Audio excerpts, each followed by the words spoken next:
will start next chapter of book 1, that is India, People and Economy. इस किताब की हम फोर्थ चैप्टर आज पढ़ेंगे, that is Human Settlement. This is very very interesting chapter. हम settlements के बारे में पढ़ेंगे. सेटलमेंट्स होती क्या हैं, कितने टाइप्स की होती हैं और उसके कैरेक्टरिस्टिक्स क्या होते हैं, भारत में कितने तरह की सेटलमेंट्स हैं, ये सारा का सारा हम इस चैप्टर में पढ़ेंगे. Now first of all what is the meaning of human settlement. यानी कि ह्यूमन तो मीन्स मतलब पता ही आपको कि we are the human beings. हम रहते कहाँ पर हैं, घरों में रहते हैं. When the people living in a group, it means कि वहां पर ज्यादा घर हो गए. ठीक है, तो ज्यादा घर होने को ही हम क्लस्टर ऑफ ड्वेलिंग्स, ड्वेलिंग्स मतलब घर जहां पर रह रहे हैं. तो human settlement means cluster of dwellings of any type और size where human beings live, जहां पर लोग रह रहे हैं. और वो ह्यूमन सेटलमेंट जो है वो किसी भी तरह की टाइप हो सकता है, उसका साइज अलग तरह का हो जाता है, जो हम आगे डिटेल में पढ़ेंगे. For this purpose people may erect house and other structure, है ना. तो इसमें क्या है कि लोग जो है घर बनाने के लिए एक दूसरे से मदद भी लेते हैं for the different structure. Process of settlement inherently involving groups of people and apportioning of territory as their resources base. यानी कि इसमें क्या होता है, जब किसी भी तरह की बस्ती बनती है या घर बनते हैं या आप कहते हैं कि सेटलमेंट्स बनते हैं, तो उसमें group of people are involve. एक घर जो है that is not a settlement. ठीक है, तो जब group of people are interacting with each other, involve होते हैं और लोकल एरिया का ही रिसोर्सेज मेनली वो यूटिलाइज करते हैं. Settlements vary in size and type. They range from hamleted to metropolitan cities. यानी कि जो सेटलमेंट्स हैं उनका साइज छोटा भी हो सकता है, बड़ा भी हो सकता है. एक छोटा सा गांव जो है वो भी सेटलमेंट है और एक बिग सिटी जो है that is also a settlement. With size, the economic character and social structure, these are the some characteristics of human settlements. हम किनको human settlements कह रहे हैं ना. With size, the economic character and social structure of settlements changes and do its ecology and technology. यानी कि economic character और social character जो है सेटलमेंट्स का वो मे बी चेंज हो सकता है अकॉर्डिंग टू टेक्नोलॉजी और उनके एनवायरमेंट के accordingly. Settlements could be small और स्पार्सली स्पेस्ड, है ना. जैसे मैंने ऑलरेडी बताया कि एक छोटा गांव जो है वो भी सेटलमेंट है और एक बड़ी मेट्रोपॉलिटन सिटीज भी क्या है, सेटलमेंट है. घर पास पास जिनके हैं वो भी एक सेटलमेंट है और दूर दूर घर जो है स्पार्सली जो है वो भी एक सेटलमेंट है. They sparsely located small settlements already बताया है, दैट इज ए विलेज. और specializing in agriculture, villages mostly क्या है, they are specializing in primary activities. On the other hand there are fewer but larger settlements. बहुत बड़ी settlement जो है उनको हम अर्बन सेटलमेंट्स कहते हैं and they are specialised in different secondary and tertiary activities. ठीक है, अब now this is the main question. Sometimes this question comes in a 5 marks question. Differentiate between rural and urban settlements. यानी कि गांव और शहर की सेटलमेंट्स में बेसिक अंतर क्या है, what is the difference between. There are a lot of differences but I have taken here only some basic differences. You can elaborate this portion. आपने इसको और भी points में add करने हैं. Okay.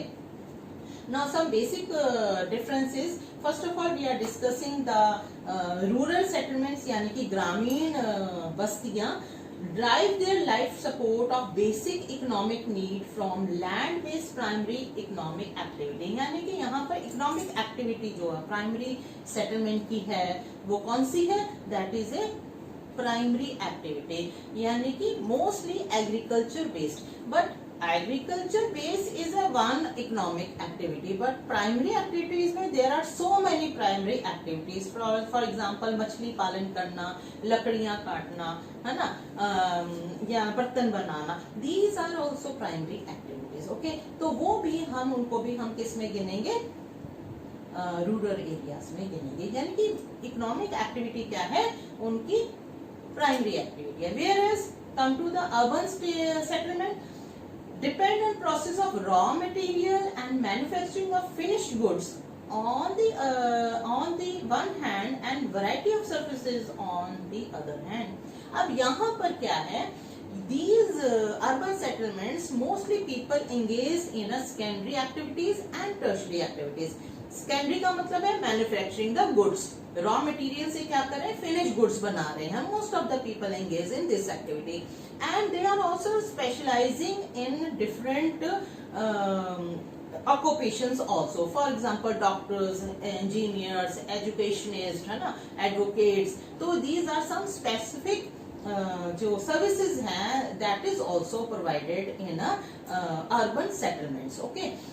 Next is rural people are less mobile. Mobile का मतलब क्या है कि जो गांव के लोग हैं वो ज्यादा अप डाउन नहीं करते हैं, यानी कि एक जगह से दूसरी जगह frequently they are not moving. Mobile means they are not moving frequently, है ना, उनके घर के पास ही उनका काम होता है और वो वहीं पर ही वो काम करते हैं। ऐसा नहीं है कि रोज वो बस पकड़ रहे हैं और जा रहे हैं, ट्रेन पकड़ रहे हैं और जा रहे हैं, ऐसा नहीं है। It means rural people are less mobile, whereas urban areas the way of life is very complex and fast.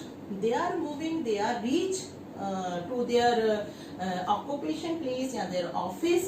They are moving by car or by trains or by bus, है ना, they are very fast. Their life is very complex and in rural areas their life is very simple. Therefore social relations among them are intimate and strong.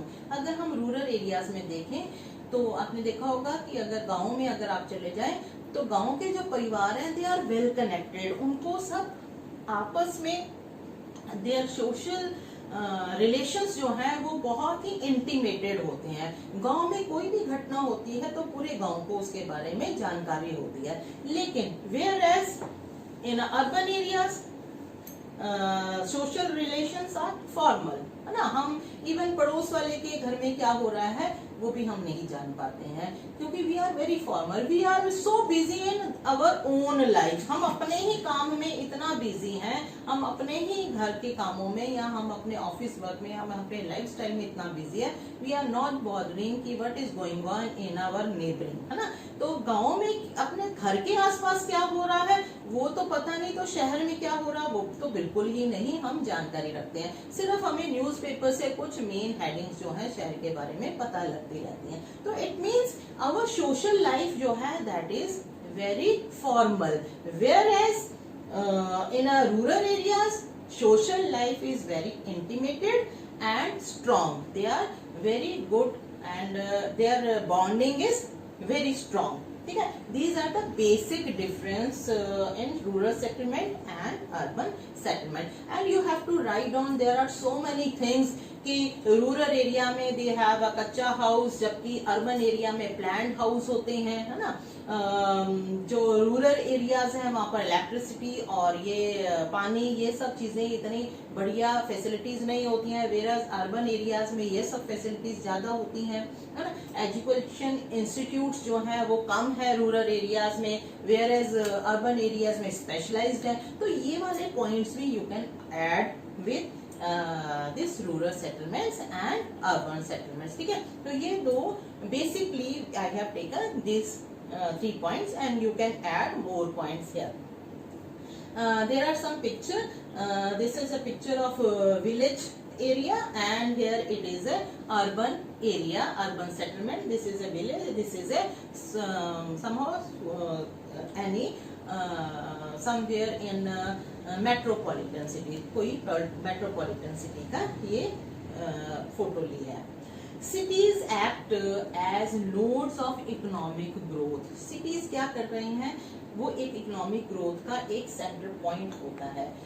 They are also providing goods services not only urban dwellers, जो urban area में रहने वाले लोग हैं, उन्हीं को वो provide नहीं कर रहे हैं services, but they are also providing these services to rural areas also, है ना। सराउंडिंग के जितने रूरल सेटलमेंट्स हैं उनको भी ये, और हिंटरलैंड यानी कि उसके आसपास जितना भी एरिया, उनको भी वो सर्विसेज प्रोवाइड करते हैं, and they are getting raw material from other areas also. ठीक है, they are manufacturing the goods, on other hand they are getting the raw material from the hinterland. Hinterland का मतलब क्या है कि उसके सराउंडिंग में जो लैंड है. This functional relationship between the urban and rural settlement takes place through transport. अब ये कम्युनिकेशन कैसे है, आपस में रिलेशनशिप कैसे है, with the help of transport and communication network. ठीक है, अब the next topic is types of rural settlements. ठीक है, अब हम specifically one by one rural settlements के टाइप्स पढ़ेंगे, फिर उसके बाद अर्बन सेटलमेंट्स के बारे में पढ़ेंगे.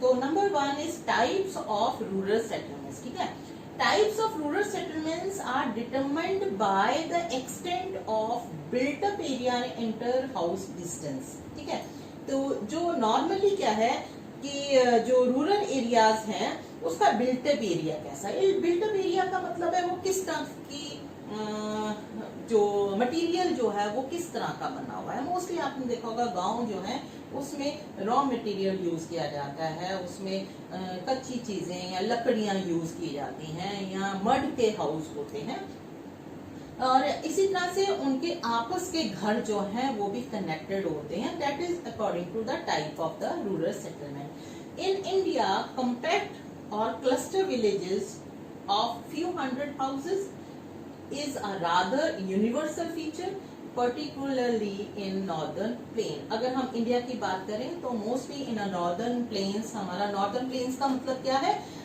यहाँ पर हम स्टेट की बात नहीं कर रहे हैं, हम नॉर्दर्न इंडिया की बात कर रहे हैं. तो नॉर्दर्न इंडिया में आपका Uttar Pradesh, Bihar, West Bengal and some part of this Haryana भी आ जाएगा. तो यहाँ पर ये प्लेन एरियाज हैं, भारत के ये नॉर्दर्न प्लेन्स एरिया है. तो वहां पर नॉर्मली क्लस्टर्ड सेटलमेंट्स हमको देखने को मिलती हैं, जहां पर गांव में कुछ 100 लोगों के घर हैं. This is a universal feature. Normally इस तरह के गांव भारत में नजर आएंगे. ठीक है, why different types of rural settlements in India. अलग अलग तरह की रूरल सेटलमेंट्स क्या बेस है इसका, कि क्यों अलग अलग तरह की, एक ही तरह की पूरी ऑल ओवर इंडिया में एक ही तरह की रूरल सेटलमेंट क्यों नहीं है. तो उसके कुछ रीजन है. You know the India is a vast country, बहुत बड़ी कंट्री है. हमारा climatical physical features are different area to area. तो नंबर 1 जो रीजन है that is a physical feature. ठीक है, फिजिकल फीचर का मतलब क्या है कि हर एक एरिया का टेरेन अलग है. टेरेन का मतलब क्या है, कहीं पर ऊंचाई है, कहीं पर प्लेन है ना, कहीं पर प्लेटोस है, अल्टीट्यूड है, कोई बहुत ऊंचे पर्वत शिखर है, climate is different, water availability is different in a different area. अगर राजस्थान में चले जाए that is A basic issue of water, availability of water, है ना. और अगर हम नॉर्दर्न माउंटेन्स में चले जाते हैं तो वहां पर टेरेन इस तरह का है, क्लाइमेट इज वेरी हार्श. तो this is a physical feature of India, है ना. भारत का जो फिजिकल फीचर है वो अलग अलग जगहों पर अलग अलग तरह का है. Another reason is cultural and ethnic factors. अब जैसे जैसे हम एक स्टेट से दूसरी स्टेट में जाते हैं, हमारे सोशल कल्चर, रिलीजियस कल्चर, हमारे कस्टम्स भी बदलते रहते हैं, है ना. तो इसलिए हमारा सोशल स्ट्रक्चर, कास्ट, रिलीजन ये भी अलग अलग तरह का हो जाता है. तो उसके अकॉर्डिंगली भी जो रूरल एरियाज हैं वो डिफरेंशिएट होने शुरू हो जाते हैं. Another, this is also very important, security factor. ठीक है, सिक्योरिटी फैक्टर में defence against thefts and robberies.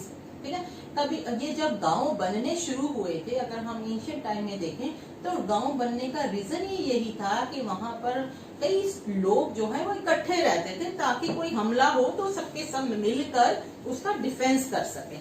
या कोई, जैसे बहुत सारे गांव ऐसे हैं जो कि फॉरेस्ट एरिया के पास हैं, है ना, वहां पर डकैतियां बहुत होती हैं. जंगल एरिया जो है वहां पर डकैतियां बहुत होती हैं.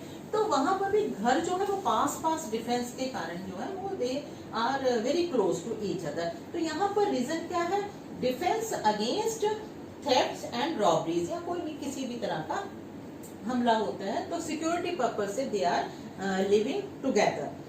तो these are the three reasons, different base है ये रूरल सेटलमेंट्स का। Number one is physical features, another is cultural and ethnic factor, and last one is security factor. Now four types of rural settlement. Number one is clustered, agglomerated and nucleated, semi-clustered or fragmented. Third one is hamleted and fourth one is dispersed or isolated. Hindi में हम इनको कहेंगे, number one is clustered मतलब गुच्छित, संकलित, अकेंद्रित, ठीक है, गुच्छित बस्तियां इनको कहेंगे। सेमी क्लस्टर्ड को अर्धगुच्छित बस्तियां, हैमलेटेड को पल्लीकृत बस्तियां, और डिस्पर्स्ड को हम क्या कहेंगे, परिक्षिप्त एकांकी बस्तियां, ठीक है। तो ये चार तरह की सेटलमेंट्स हम अब इसको पढ़ेंगे। नंबर वन इज क्लस्टर्ड या गुच्छित बस्तियां क्या है।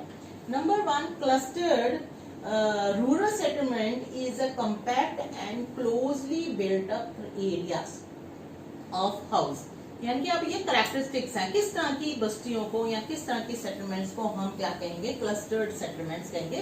क्लस्टर का बेसिक मीनिंग आपने याद रखना है, जहां पर भी घर एक दूसरे के साथ जुड़े हुए हैं, ठीक है, they are very closely built up, आस पास जो है ये घर बने होते हैं, इनको हम क्लस्टर्ड या गुच्छित बस्तियां कहेंगे। In this type of village, the general living area is distinct and separated from the surrounding farm barns and pastures. यहाँ पर क्या होता है कि घर जो है वो इकट्ठे बने होते हैं और सराउंडिंग में जो उनका पास्चर लैंड होगा या वहां पर फार्म्स होंगे या खेत होंगे।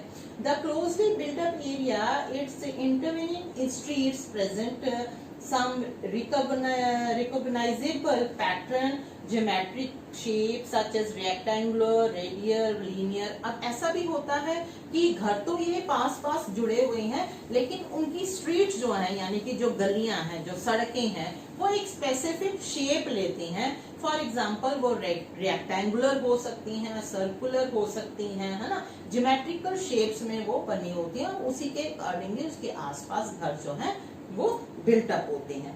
तो इसका एक यहाँ पर मैंने उदाहरण, एक पिक्चर दिखाने की कोशिश की है। ठीक है, अगर यहाँ पर देखिए, इस एरिया में फ्रंट में आपको घर, ये फार्म हाउस नजर आ रहे हैं, फार्म नजर आ रहे हैं, बड़े बड़े खेत नजर आ रहे हैं, और उसके साथ में एक कैनाल जा रही है। कैनाल के साथ आगे जो है एक बस्ती नजर आ रही है जो कि बहुत क्लोजली बिल्टअप है।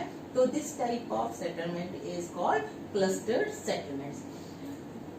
अब some other characteristics of cluster settlement is such settlements are generally found in fertile alluvial plains। alluvial plains आपको मालूम है जो कि उपजाऊ भाग है, जलोढ़ मिट्टी वाले क्षेत्र हैं, उपजाऊ भाग है भारत के लगभग नॉर्दर्न स्टेट्स जो हैं, यहाँ पर इसी तरह की बस्तियां पाई जाती हैं रूरल एरियाज में। Sometimes people live in a compact for security। कुछ हमारे भारत में कुछ ऐसी जगहें भी हैं जहाँ पर security is the main reason, जहाँ पर वो कंपैक्टली रहते हैं। ये एरियाज हैं, फॉर एग्जांपल बुंदेलखंड रीजन और इन सेंट्रल इंडिया, और नागालैंड। नागालैंड जो है वहाँ पर फॉरेस्ट एरिया है, और ये बुंदेलखंड एरिया जो है ये रिवाइंस है। यहाँ पर काफी सारे जो एरिया है ये रॉबरीज बहुत हो जाती हैं, थेफ्ट बहुत जाता है, तो यहाँ पर ये they are living in a compact way. In Rajasthan में घर पास बनाने का अनदर रीजन है, that is a scarcity of water. जहाँ पर भी पानी की अवेलेबिलिटी होती है वहीं के आसपास जो है घर, काफी सारे घर बन जाते हैं, यानी कि वहाँ पर मेन रीजन क्या है, availability of water. Is it clear? तो this is the cluster settlements. Next one is semi cluster settlements.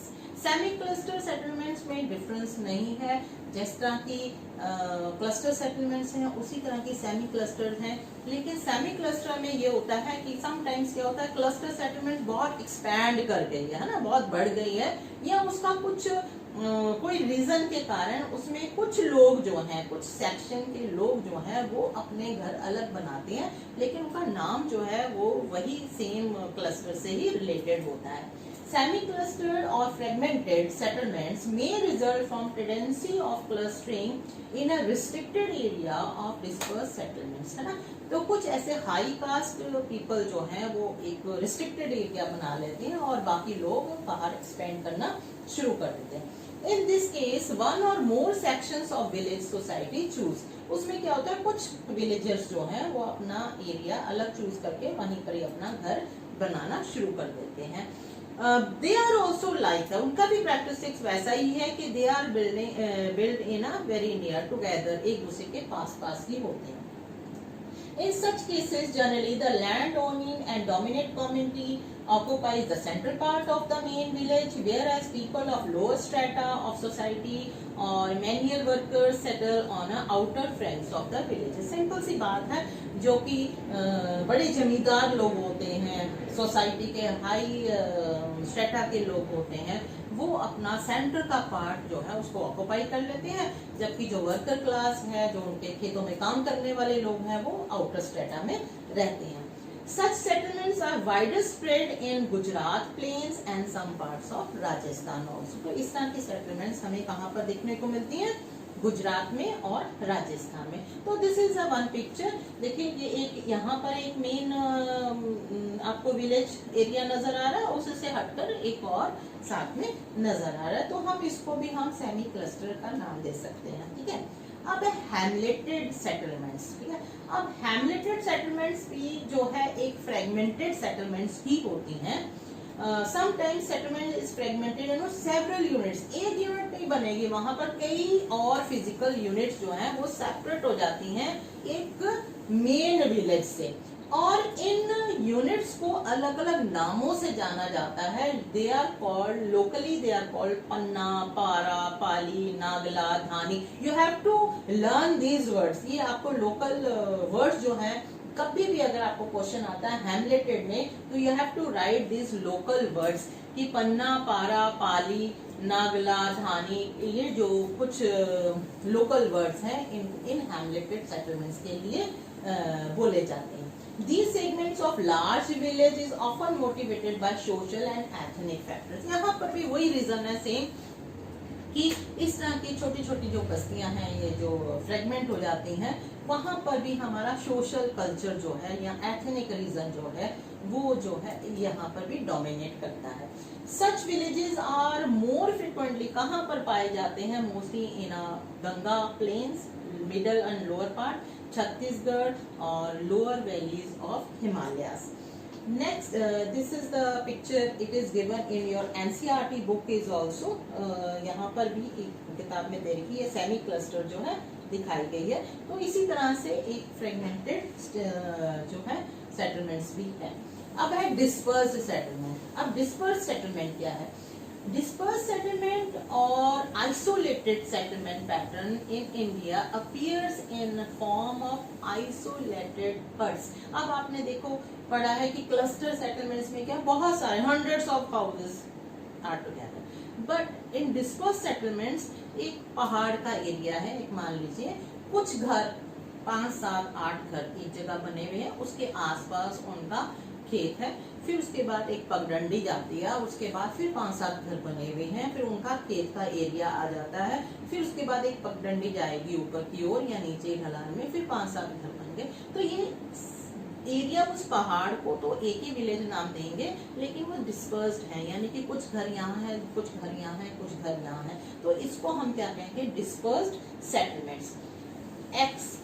Extreme dispersion of settlements is often caused by extremely fragmented nature, यानी कि दूर दूर छितराए हुए हैं घर, ऐसा नहीं है कि इकट्ठे हैं, पास नहीं है, छितराए हुए हैं, दूर दूर हैं, ठीक है। तो ये they are also depend on land resources, वहाँ का लोकल जो रिसोर्सेज है, वहाँ का टेरेन ही इसी तरह का, क्लाइमेटिकल नेचर वहाँ का इस तरह का है कि वो इसी तरह के घर जो है बना पाते हैं, है ना। मैनी एरियाज, कौन से एरियाज हैं? वो है मेघालय, उत्तराखंड, हिमाचल प्रदेश, केरला। तो ये यहाँ पर इस तरह के घर जो है डिस्पर्स्ड सेटलमेंट्स मिलेंगे। तो इसलिए से आपको एक पिक्चर दिखाने की कोशिश करी है हमने कि यहाँ पर देखिए, यहाँ पर कुछ घर हैं, यहाँ पर कुछ घर हैं, फिर यहाँ है, वहाँ है, तो ये दूर दूर हमें घर नजर आ रहे हैं। इसमें अब हमने रूरल सेटलमेंट वाला पार्ट खत्म करा है इस चैप्टर का, तो आज मैं आपको सिर्फ मेनली आपको रूरल सेटलमेंट ही पढ़ाया है। और इसी से रिलेटेड जो क्वेश्चंस हैं, एक तो आपने ये different types of rural settlements करना है, और इसके साथ ही है differentiate between rural settlements and urban settlements. ये दो क्वेश्चंस आप करेंगे। और इसका नेक्स्ट पार्ट जो है वो नेक्स्ट लेक्चर में मैं आपको डिस्कस करूंगी, नहीं तो आप कंफ्यूज हो जाएंगे दोनों में।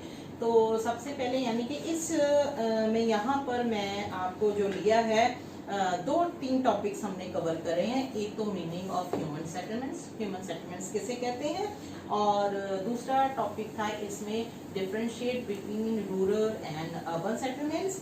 फिर उसके बाद था टाइप्स ऑफ सेटलमेंट्स, यानी कि उसकी क्लासिफिकेशन कौन सी है और उनके बेस क्या है उनको क्लासिफाई करने के लिए। और उसके बाद ये चारों क्लासिफिकेशन जिसमें cluster, semi cluster, hamleted and dispersed, इसको आपने जब भी प्रिपेयर करना है, फॉर एग्जांपल अगर आप क्लस्टर सेटलमेंट कर रहे हैं तो उसके कैरेक्टरिस्टिक्स जैसे मैंने आपको यहाँ पर बताए हैं, उसी तरह से आप उन कैरेक्टरिस्टिक्स को पॉइंट्स में लिखेंगे and you have to write the examples of these settlements. ये बहुत जरूरी है जब हम अटेम्प्ट करते हैं इनको, तो आप क्या सोचते हैं कि एग्जाम्पल छोड़ देते हैं। यहाँ पर एग्जाम्पल, इस चैप्टर में एग्जाम्पल ही सबसे ज्यादा इम्पोर्टेंट है, ठीक है। अगर आप एग्जाम्पल नहीं रखेंगे तो डिफरेंशिएट नहीं हो पाएगा, क्योंकि देयर आर जो डिफरेंसेस हैं वो बहुत कम हैं आपस में। जैसे कि क्लस्टर के बाद सेमी क्लस्टर एक ही तरह के हैं, फिर हैमलेटेड भी उसी से ही रिलेटेड है, बट वहां पर एग्जाम्पल्स जो हैं वो अलग दे रखे हैं, तो एग्जाम्पल्स आर मोर इम्पोर्टेंट। तो यहाँ पर इस चैप्टर में यानी कि इस क्लास में मैंने आपको रूरल सेटलमेंट तक पढ़ाया है। अब नेक्स्ट जो मैं पढ़ाऊंगी वो है urban settlements. Thank you so much.